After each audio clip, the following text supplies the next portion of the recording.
I'm Mel Abraham, the author of the #1 best-selling book, The Entrepreneur's Solution, and this is 24 Life TV. Mel Abraham has coached a generation of leaders in business and personal development.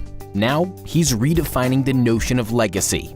When he was 11, Abraham was a tremendous Harry Houdini fan and discovered he could make money doing something he loved, performing as a magician at other kids' birthday parties. Abraham has stunt work and a black belt in multiple martial arts to his credit, but don't be fooled into thinking he's a thrill-seeking businessman.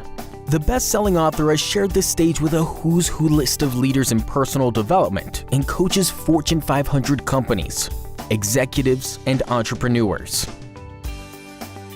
I remember sitting on a plane and someone said to me, well, what do you do? And I say, I'm an entrepreneur. And they literally looked at me and they gave me this look like, oh my God, is it contagious? And it's like this disease. And people think entrepreneurs are risk takers. And I've often said that they're not risk takers, they're actually risk mitigators. They're people that look at something and say, I want to serve this problem. I want to solve a problem. I want to help people either solve a problem or get to their aspiration. And there's a pathway. Abraham's brand of entrepreneurism is far from the high-stakes, egocentric stereotype, and it has been sharpened by observation, quick calculation, and fast action. 5 years into his career as a CPA, when he and his boss were working late at the office, Abraham realized the overweight, stressed-out partner was a vision of Abraham's future. He realized that this was not the life he intended to lead. And I said, hey, Tom, I gotta quit. And he looked at me, he says, like, what are you talking about? He said, you're on fast track to partnership, you're doing all the right things. What? I said, I just realized I'm not living my life. I'm living someone else's life. I'm living what the traditional accountant's journey is. That's not my life. I want to have a bigger impact. I want to do things that are more meaningful and more energizing for me. I was at the time single. I didn't have a whole lot of bills. I didn't have a whole lot of things that were put on the line that if this thing didn't go well, that I couldn't go back from. And in fact, when the partner asked me why I would do this, I said, because I need to make the shifts and changes in my life now when I'm young enough that if I screw it up, I can come back and change it. But if I wait till I have a family, if I wait till I have all the bills and all of that, it makes it a lot more challenging for me to make those decisions. Over the years, Abraham has given a lot of thought to the conventional wisdom that pursuing one's passion is the key to success. You hear this all the time. Just follow your passion and the money will follow.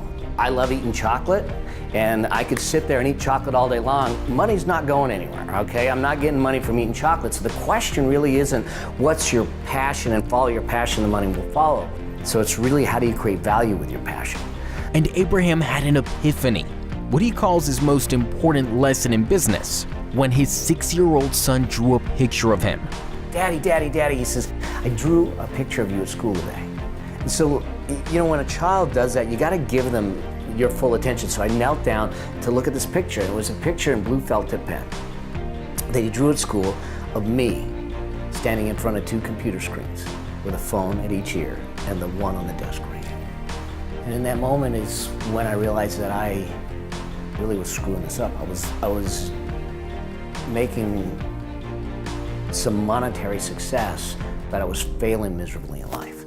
Every choice we make, whether it's in the context of business or personal choices or fitness or nutrition, every choice we make affects lives, whether it's just ours or those around us. Rethinking business and entrepreneurism in terms of value to others' lives has led Abraham to a thought-provoking notion of legacy as more than what we leave behind. When we talk about legacy, we look at it and say, legacy is what you leave behind. And it's like looking at it and saying, do I really want to have an impact when I'm dead? Why don't I have an impact when I'm alive? Legacy isn't something we leave behind. It's something that we create right here and now every time we have an interaction. We shift and change the way we show up. I don't need some monument. I just need to know that they're better because of the moment we shared together. And that's legacy.